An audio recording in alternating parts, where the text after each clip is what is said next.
Hello friends, मी भावना भुतल स्वागत करते तुमचं माझ्या चॅनेलमध्ये, ज्याचं नाव आहे लव्ह नॉवेल स्टुडिओ. चला तर मग स्टोरीला सुरुवात करूया.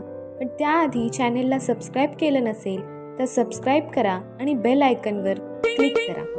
कथेचं नाव आहे मिस्टर सोलमेट, मी फक्त तुझीच. लेखिका भावना भुतल, व्हिडिओ एडिटर सोनाली जाधव, स्वर शिखा भुतल.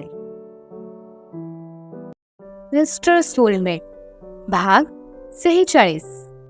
डॉक्टर विकल्प आणि युग गंभीरपणे अंगदकडे बघू लागले. डॉक्टर विकल्प अंगदला काही बोलायला जाणार, तोच ICUचा दरवाजा कोणीतरी उघडून आत आलं. युग आणि डॉक्टर विकल्पने दरवाजाच्या दिशेने स्वतःच्या माना वळवल्या. आता पुढे. डॉक्टर सलोनीला अंगदबद्दल कळताच त्याला भेटायला म्हणून हॉस्पिटलमध्ये ती आली. एक अनोळखी व्यक्ती ICU मध्ये शिरतेय हे बघून शिवांश सुद्धा डॉक्टर सलोनीच्या पाठोपाठ ICU मध्ये हजर झाला. एक्सक्यूज मी, तुम्ही असे आत नाही घुसू शकत. डॉक्टर सलोनीला राग दाखवतच शिवांश म्हणाला. शिव, ती सलोनी आहे. सलोनी वहिनी, कम हिअर. युग म्हणाला. सलोनी मात्र दरवाजाजवळ उभं राहून हॉस्पिटलच्या बेडवर पडून असलेल्या अंगदकडे बघत होती, ज्याला बघून तिच्या डोळ्यातून अश्रू बाहेर पडू लागले. नेहमी हसतमुख असणाऱ्या अंगदला अशा गंभीर परिस्थितीत तिला बघवलंच जात नव्हतं. ही काय अवस्था करून घेतलीस तू स्वतःची? डॉक्टर सलोनी म्हणाले. थोडासा त्रास होतोय, जास्त नाही, अंगद म्हणाला. स्वतःचा उजवा हात त्याने तिच्या समोर धरला. सलोनीने त्याचा हात स्वतःच्या हातात पकडला. तिच्या डोळ्यातून बाहेर पडणारे थेंब अंगदचा हात भिजवत होते. तुला रडायला काय झालंय? डॉक्टर विकल्प सलोनीला दम देतच म्हणाला. कसा दिसतोय हा? याला अशा अवस्थेत माझ्याने नाही बघवलं जात. सलोनी रडतच उत्तरली. अंगद मंद पापण्यांची उघडझाप करत एकटक सलोनीकडे बघत होता. तो लवकरच बरा होईल, डोंट वरी. युग सलोनीला धीर देत म्हणाला. डॉक्टर विकल्प, एवढी गर्दी ICU मध्ये नसायला हवी. यू आर अ डॉक्टर, तुम्हाला ही गोष्ट समजायला हवी. अंगदवर उपचार करणारे डॉक्टर म्हणाले. आय नो, आम्ही निघतोच इथून. डॉक्टर विकल्प म्हणाला आणि सलोनीला समजावत तो तिला ICU रूम मधून बाहेर घेऊन जाऊ लागला. युग मात्र अंगदजवळच उभा होता. युग, तू पण लवकरच तिथे पोहोचणार आहेस, पण अजून वेळ आहे त्याला. डॉक्टर विकल्प म्हणाला. खरं तर युगने दारू पिणं कमी करावं म्हणून युगला उठता बसता टोमण्याने बोलण्याचं काम डॉक्टर विकल्पचं सुरू होतं. वी प्लीज ड्यूड, मगापासून तेच बोलतोयस, त्यामुळे मी खरंच इमॅजिन करू लागलोय की मी अंगदच्या बाजूच्या बेडवर आहे. युग म्हणाला.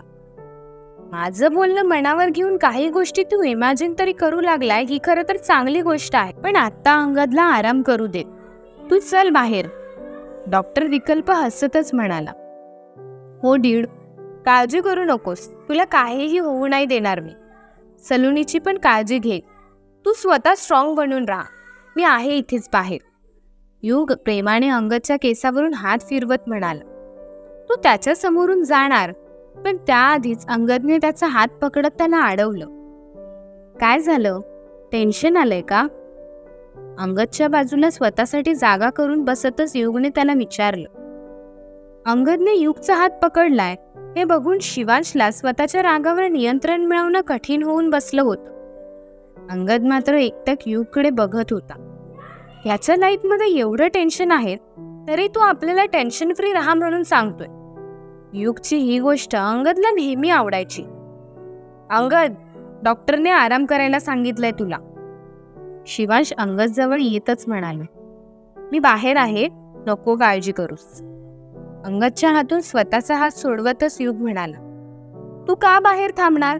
इथून निघालास तर बेटर होईल तुझ्यासाठी. शिवांश म्हणाला. हॉस्पिटल तुझं नाही आणि तू नाही तुझ्या डॅडचं. मी तुझं का ऐकू? युगने शांतपणेच विचारलं. तुला हॉस्पिटल बाहेर करायला मला वेळ नाही लागणार. शिवांश युगला राग दाखवतच म्हणाला. तसं वेळ तर मलाही नाही लागणार, पण जाऊ दे. परत अंगद जवळ रडतच माझी कंप्लेंट करशील. युग म्हणाला. शिवांश रागातच युगला पुन्हा काही बोलायला जाणार, पण अंगदने त्याला अडवलं. युग, प्लीज तू इथून जा. अंगद म्हणाला, तुला अशा अवस्थेत सोडून मी जाऊ?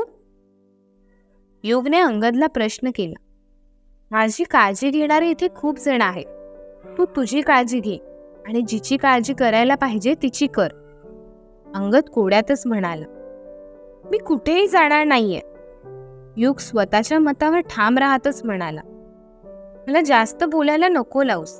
खूप त्रास होतोय. प्लीज जा इथून तू. एवढं बोलून अंगद मोठ्याने श्वास घेऊ लागला. आता तरी जाशील इथून? त्याला त्रास होतोय तुला इथे बघून. शिवांश रागातच म्हणाला. युगने प्रेमाने अंगदच्या केसावरून हात फिरवला आणि तो तिथून जाऊ लागला. कारण अंगदला कोणामुळे त्रास होतोय ही गोष्ट त्याला चांगल्या पद्धतीने समजत होती. दोन्ही भावांमध्ये फूट पाडण्याचं काम त्याला करायचं नव्हतं. अंगदची सध्याची स्थिती बघता तर शिवांशसोबत वाद घालणं सुद्धा तो टाळत होता. तो रूम मधून बाहेर जाईपर्यंत अंगद त्याला बघत होता. युगने ओठांवर स्मित आणत मागे वळून त्याच्याकडे पाहिलं. तो रूम बाहेर पडताच क्रिश त्याला येऊन धडकला. युगचा हात आणि पाय आधीच फ्रॅक्चर होता. त्यात क्रिशची त्याच्यासोबत झालेली धडक. एकंदरीत युगने पडता पडता स्वतःला सावरलं. क्रिश, हळू, युग म्हणाला. सॉरी युग ब्रो. एवढं बोलून क्रिश अंगद जवळ आला. काय झालंय तुला? असा प्रश्न करत क्रिश रडतच अंगदच्या छातीवर डोकं टेकून त्याला बिलगला. अंगद त्याचा पाठीराखा होता. त्याला अशा अवस्थेत बघून क्रिश स्वतःला त्रास करून घेईल याची खात्री युगला होती. म्हणून तो क्रिशला धीर देण्यासाठी तिथेच उभा होता. क्रिश सोबतच समीर सुद्धा त्या रूम मध्ये आलाय याचा अंदाज युगला नव्हता. समीर पाठमोऱ्या युगला बघतच दरवाजाजवळ उभा राहिला.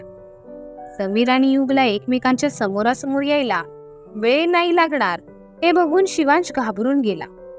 नाही म्हणायला गेलं तरी रियांश सुद्धा हॉस्पिटलमध्येच होता. जर त्याला सुद्धा समीरने बघितलं तर आपलं भांडं उघडकीस पडेल अशी भीती शिवांशला वाटू लागली. शिवांश युगला बाजूला करत समीर जवळ आला. समीरच्या गळ्यात हात टाकत त्याला तो अंगद जवळ घेऊन जाऊ लागला. ह्या क्षणी तूच क्रिशला सांभाळू शकतोस. प्लीज हँडल हिम. असं म्हणत शिवांश समीरला घेऊन अंगद जवळ जाऊ लागला. युग क्रिशला सावरायला म्हणून त्याच्या जवळ जाणार, पण त्याआधीच डॉक्टर विकल्पने मागून येत त्याचा हात पकडला आणि त्याला बाहेर घेऊन आला. हे सगळं इतकं अचानकपणे आणि सहज घडून गेलं की युग आणि समीरने एकमेकांचा चेहराच बघितला नाही. त्याला रेस्टची गरज आहे, नको जास्त बोलायला लावूस त्याला. डॉक्टर विकल्प युगला समजवतच म्हणाला. क्रिश त्रास करून घेणार रे स्वतःला. युग म्हणाला, त्याला बघायला मी आहे. अंगद बोलला ना तुला तू इथून जा म्हणून, मग तू का अजून थांबून आहेस? शिवांशने मागून येतच युगला विचारलं. अंगदने तुला इथून निघून जा म्हटलं? डॉक्टर विकल्पने थोडं रागातच युगला विचारलं. युग शांत बसून राहिला. त्याच्या शांततेने डॉक्टर विकल्पला त्याच्या प्रश्नाचं उत्तर दिलं. विक्रांत आणि रियांश तिथे आले. हा इथे काय करतोय? विक्रांतने शिवांशला विचारलं. काही लोकांना दिखावा करायची सवय असते, तेच करायला आलाय हा, शिवांश म्हणाला. दिखावा करणारे इथे कोण आहेत हे तुला आज ना उद्या कळेलच. सगळ्यात महत्वाचं म्हणजे मला मी किती चांगला आहे या गोष्टी प्रूफ करून दाखवायची गरज नाही वाटत ड्यूड. कारण वाईटांसमोर चांगल्या गोष्टी कधी कधी फिक्या पडतात, पण त्याच फिक्या गोष्टी पुढे जाऊन गडद रंग घेतात. मला माझ्या मम्मीने सांगितलेल्या ह्या गोष्टीवर खूप विश्वास आहे, युग म्हणाला. त्याची मम्मी डायलॉग पण भारी भारी मारत होती. रियांश युगची मस्ती करतच म्हणाला. डायलॉग मारूनच मुलांना पटवत असणार त्यावेळेला, विक्रांत म्हणाला. युगचा विक्रांतवर हात उठणार, पण त्याआधीच डॉक्टर विकल्पने त्याला अडवलं. तू चल इथून. असं म्हणत डॉक्टर विकल्प युग आणि डॉक्टर सलोनीला घेऊन तिथून जाऊ लागला. तो तिथून निघून जातात समीर क्रिशला समजवतच आयसीयू मधून बाहेर घेऊन आला. शिवांशने रियांशला इशारानेच मागे बघ असं म्हटलं. समीरला तिथे बघून रियांशने सुद्धा हॉस्पिटलमधून पळ काढला. क्रिश समीरला सोडून स्वतःच्या आईला जाऊन बिलगला. अविरा काळजीत असेल. घरी फोन करून अविराला हॉस्पिटलची परिस्थिती तरी कळवूयात असा विचार समीरने केला. पण तोच मिस्टर रियांश देशपांडे. नर्स रियांशला शोधत अंगदच्या परिवाराजवळ आली.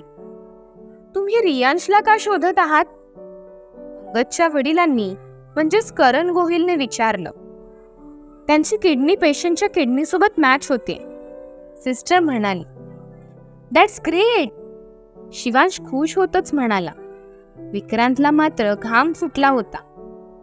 रियांश देशपांडेला जमेल तितक्या लवकर डॉक्टरांच्या केबिनमध्ये पाठवून द्या. काही फॉर्मॅलिटीज आहेत त्या एकदाच्या पूर्ण झाल्या तशी ऑपरेशनची तयारी करायला. एवढं बोलून नर्स तिथून निघून गेली. मी रियांशला घेऊन येतो, तो बाहेरच असेल, विक्रांत म्हणाला आणि गडबडीतच हॉस्पिटल बाहेर पडला. समीर सुद्धा अविराला कॉल करायला म्हणून हॉस्पिटल बाहेर पडला. काय वाटतं, रियांशची खरी ओळख समीरला कळेल? रियांश अंगदला किडनी देईल का? कळेलच पुढील भागात. धन्यवाद.